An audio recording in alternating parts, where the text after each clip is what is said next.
So now this is more of hands-on. So now that we saw the three pegs that we had discussed. So you have seen your strategy, how to approach or define your goals and strategy. You've covered the people angle. You have covered the process angle and automation angle. The last quadrant in the initial model was technology and what tools that we can use. Again, like we say, there is plethora of information and plethora of products out there. There might be some which are really complex, some very simple, some which might do everything in one single umbrella platform, while there might be smaller tools. The ones that we have listed here are more user friendly, more friendly for SMBs, do their job very well. They don't probably they're genuinely easy to use because they do a very simple set of the entire function and not kind of do everything within one platform. So on digital transformation, on digital marketing, we would definitely recommend some of these. So of course you have got AdWords and Facebook. You don't need any other tools for them. They in themselves have a lot of AI and easy to do DIY solutions for you. So AdWords will help you create search ads. If you put in a couple of keywords, they have a keyword planner tool within AdWords, which will give you all kinds of suggestions. On Facebook, it will keep recommending you, or within AdWords and Facebook, you can also optimize for an end goal of conversion. So the minute you sync your data, you don't have to work towards really optimizing everything. The AI engine from AdWords itself takes care of optimizing it for end conversions. So a lot of easy to do DIY tools out there. If you're really keen about social and SEO, Mention.com and Sprout Social are very good tools. So Mention.com is somewhere where you can look at how is your brand performing, what is the sentiment, what are people talking about you. You can use something which I've not mentioned here for SEO. You can use SEMrush. So SEMrush, you submit your website and it gives you all kinds of analytics in terms of where what is your score, what is your domain authority right now, what are the keywords for which you are ranking. You can use Webmasters, which is available out from Google as well. But Mention.com, Sprout Social. So Sprout Social will also allow you to schedule your entire calendar of social postings. So if you have like a month's planned calendar of content, which is something that SMBs generally do. So you have festivals, you have key events, you might be doing webinars or internal sessions, or sessions with customers, which are kind of planned, and you can pre-create your templates and pre-create your content for social media and just upload it into Sprout Social. It will be sent out on those specific days and published and tracked in Sprout Social. Again, websites, you don't have to depend a lot on agencies or on a developer. Right now, there are out-of-the-box solutions available out there. So WordPress is something that you can go. It has a complete hosted solution also on WordPress.com. You don't even need to worry about hosting. If you want to do a more easy DIY solution where you can just drag and drop and write content or drag and drop images, you have a Wix.com, even easier than a WordPress. For Shopify and WooCommerce is completely out-of-the-box solutions out there available for e-commerce. MailChimp and Netcore, again, simple tools to use for email and SMS marketing. So that's on the marketing front. On sales front, you can look at Sales CRM. Of course, Kylas is one good example, which has your calling, email and SMS, everything built into it straight away, with all kinds of reporting and everything available for you. Next is prospecting, which we have seen is a major requirement for any business, especially SMBs, where you are looking at growth. You've of course done digital marketing, but apart from marketing, you also are looking at tools that can generate database for you. So you've got a hunter.com, you've got LinkedIn Sales Navigator, you have got Apollo.io, which give you a direct access to database. You can quickly segment or search people out there, search companies, search different stakeholders within a company. So you can actually so you can bring that database, either connect with them directly over email, SMS, or build your list and then run lookalike audience or remarketing lists on your digital channels. Of course, Zoom and Teams, I think everybody has started using this. A lot of places where we have seen improvement is DocuSign, using it for digital contracts. It is again government approved. It is considered as a legal contract. but kind of eases the entire thing for everyone. It's easy to sign, it's easy to understand, it's easy to use, and generally contract signing takes a period of probably a week or a couple of weeks. We have seen DocuSign kind of implementation where we have used it in Sell.do. It probably moves from a couple of weeks, it straight away comes down to a couple of days. Or if your sales guy is just sitting out there, they can make edits in the document and just get it signed during the last sales meeting itself that they are with, when they're with the customer. Again, Calendly, appointment scheduling, integrating it with like a Kylas or a CRM helps you prioritize or helps you make it more transparent for customers to get in touch with your sales teams. So very, very simple tools, don't cost you a lot. And all of these tools, the way we have put them together, one more consideration that we have done is these work together. So a lot of these tools will seamlessly work with each other. So LinkedIn Navigator, Apollo, all of these tie into your CRM again. Whether you're using Teams or something, you can integrate that with the CRM.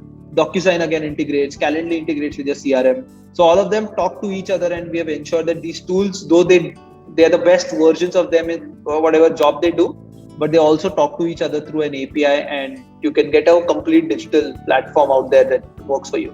Again, HR and recruitment, some tools that we have been using and which work very well for SMBs is Keka Hire or Keka HR. Keka Hire pretty much does all of your scheduling. It has a front end on your website where you can open up positions. It captures data directly from Naukri. So if you have one of the most commonly used platforms is Naukri.com. So if someone applies on a posting on Naukri, it directly flows into Keka Hire. So a lot of stuff out there that works integrated into each other. LinkedIn recruitment solutions is something that has been working for us very well. So if you're looking at hiring talent, attracting talent, or especially if you're looking at any digital skills, I think over Naukri.com, you can go to LinkedIn recruitment and you'll find really good kind of a network and talent pool out there. We've also explored a lot of other platforms like Gig India or FlexiBees and Freelancer.com, which kind of have all of this, which leverage the gig economy out there, especially someone like a FlexiBees, which has freelancers working with them, but they do a lot of screening for you. So they give a service layer on top of freelancers. So you don't have to just go and work with any freelancer. You give them a requirement, they will go and scout, and they will get you the right freelancer or a right agency to work with. So can accelerate your learning. Like we were saying, you work with a couple of months with a FlexiBees freelancer, kind of learn from them and bring all of that documentation and everything back into your organization. So some of the easy tools to use. Going forward on the customer servicing angle, again, we have some very, very easy to use tools like a Basecamp, ClickUp, Trello. Most of them do your job of task tracking and PM, have a decent level of reporting on top of them. Again, work very well with each other and with your email system. So if you're on Google or on Microsoft Teams, all of them tie into your email clients. You can quickly send an email to any of these to create a task. You can assign stuff from within Gmail to kind of Trello and stuff. They also work well with your Google Cloud or your OneDrive, so you can share documents and stuff directly into Trello or attach them into Trello. Reporting, reporting, generally we have seen people go and invest into BI tools which are costly. Google Studio does most of this job. They have out of the box connectors to all your advertising platforms. With CRMs, you can connect them directly to databases. You can connect them to one of these tools like Trello as well. So your Google Studio, all of your data can be brought into Google Studio for analysis and reporting. And it's easy to share with customers as well. So you can have a shareable link created from Google Studio that can go out to customers where they see real-time reporting through their entire, whether it's advertising or servicing, they can see it in Studio. For collaboration, we have seen Teams and Slack and WhatsApp work very well with customers. So we have got customers. So we create channels on Teams or on Slack and get customers directly on the same platform, so that they can either talk, chat, or work with our customer success teams. And of course, Zendesk is one more tool that has worked very well for us. So when you're working, so customers can quickly email you and it gets created as a ticket in Zendesk. So you can have your tags, you can have your escalation matrix, everything built into Zendesk.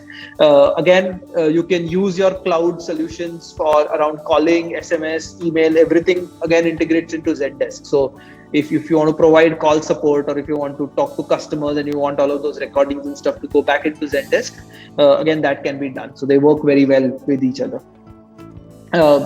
On the last two fronts, it's learning and development. Like we've been saying, it's very important to upskill and invest in talent internally. So for upskilling, I think everybody of you knows Udemy, Coursera, Unacademy, big brands out there, or and there are a lot of courses out there. A Udemy course for digital transformation is available at a $500 to $1,000, and you can use it within your team multiple times. There is a good coursework in videos and stuff. Coursera is more instructor-led and with more certification programs out there available for your teams. But investing in Udemy is really cheap, as well as they have good content and it can be used multiple times internally by your team members. Apart from that, very important to look at leadership development. So here at Kylas, we've been working with these two companies where it's Harappa and X to 10X. So they help you scale. So if you are, so X to 10X kind of works with you to define OKRs. It looks at your overall org health. How are people working with each other? What is your team strengths? Where are the gaps? Is everybody aligned in your company's goals? Upskilling and everything is also something that they look at under X to 10X, and they give you a good dashboard and a metric that you can work towards. Harappa again has a different kind of program where you can invest in your leadership. So these are not technical upskilling programs, but leadership upskilling where you kind of create more people who can mentor their teams, and pure leadership skill investments that you have to do. So again, something very important when you jump onto a digital transformation journey, and good content again available on X to 10X or on Harappa. Finally, on finance, I think BharatPay or Razorpay, Paytm, all of these are very important available solutions out there. So Razorpay will allow you to do subscription model. If you want to quickly share a link on WhatsApp to collect a payment, all of that is available on Razorpay. You can create a payment page also on your website where you can just ask the customer to choose a product, and the amount is already shared, and they can just make a payment. So simple tools. And again, Razorpay or Paytm integrate at the back with QuickBooks. So all of this data, you don't have to again integrate between those two. So if you collect a payment on Razorpay, it's just going to flow directly into QuickBooks. Or if you create an invoice in QuickBooks, it can be attached with an online payment link for a Razorpay. So again, what we have tried to do here is all of these tools that you saw, right from digital marketing, sales, HR, servicing, learning, and finance, is all these are simple to use, not very costly, and they work very well with each other. Vinayak, do you want to add anything? No, I think for any small and medium-sized businesses, these tools across all these functions suffice pretty much, especially until and unless like you grow beyond 100 people, right? So you might need to look at a complete integrated one single platform like SAP, or and it again depends. Like up to 500 people also, these tools can suffice as long as you integrate them well, use their integration capabilities, and the data flows seamlessly, which I guess you are going to talk in subsequent slides, like what are the what you should look at like while choosing these tools. But for any small and medium-sized businesses, these are excellent tools, cost-effective, and works perfectly in both web as well as mobile, even if you have mobile teams. Yeah. So moving on, how to decide on which tools, and something that we have kind of considered when we propose these tools to you on this day is, one, very, very important is long-term, how will they work with each other? So open APIs, ensure that everybody, whenever you talk to any vendor or any software, please ask the question that whether you offer an API, whether it's open and it's not going to cost us extra. So that over a period of time, if your team gets dependent on a certain software, and you're introducing something new to the mix, they need to talk to each other and should be interoperable, and should be integrated with each other. That's the whole purpose of a digital transformation. You cannot have your tools running in silos. So ensure that they have an open API. Always ask for free plans. So wherever free plans are available, it's always good, because you might not get the right product always in the first go, or the right tool in the first go. If you have a free plan, it gives you an option to kind of explore and not invest upfront. If not free plan, at least if they can give you a free trial, or if they can give you or if the rates, or if they have a plan which is like a starting plan, that is something that you should look for. Look at overall cost of ownership as you scale. And what I mean by this is, both lot of the tools out there again charge you per user, plus they might mean that you want to, if you opt in for something like a SAP, so it essentially means that you will have to create an internal team to kind of manage the software. You'll need a vendor partner to kind of integrate and keep maintaining your SAP instance. You might have to host it on a cloud infrastructure or an internal infrastructure. So investing in the hardware, investing in the backups and everything. So think of overall capex and opex, and also overall cost of ownership as you scale. So as your team grows, as you have more data, consider all of that when you invest into a software. Next is data ownership and security. So there might be someone who is offering a free tool, but look at the ownership of data, how they share data, what is their data privacy policy, what compliances do they have under security. So very important, very important point, and especially when you're thinking about converting all of your data into a digital format. It's very important that any choice that you make about a software or a tool has very good compliance in terms of data ownership. And I think a lot of tools, so there is GDPR, we are getting a PDPR in India right now. So this will get easier over the next couple of years to make a choice as well, because the softwares will also need to adhere to standards that are defined by the government. Business continuity and scalability. I think everyone considers this as a primary objective. So as you scale, you don't want anything to go off, the company to shut or the software to shut. So consider business continuity and scalability. Softwares which should not go down, or ensure that there is uptime guarantees and everything built into your contract or from the software. Ease of use, support structure and buy-in from your team. So I think Vinayak covered it right at the start, that you need to have a buy-in from your team. So any tool that you choose, ensure that the team has seen it, has experimented with it, they've had a conversation with the vendor, and is part of the onboarding or the initial experiments that you run. So once they have the buy-in, I think they're going to ensure that they continue using it. And the next two parts were ease of use and support structure. So if you get a support structure or a support environment from the vendor, or if the vendor doesn't support it, is there an ecosystem of people who are going to kind of help you use it? So if you take Trello, the kind of ecosystem out there is big. You'll have people who can train you on using Trello. There are going to be so many other softwares that work in the Trello marketplace.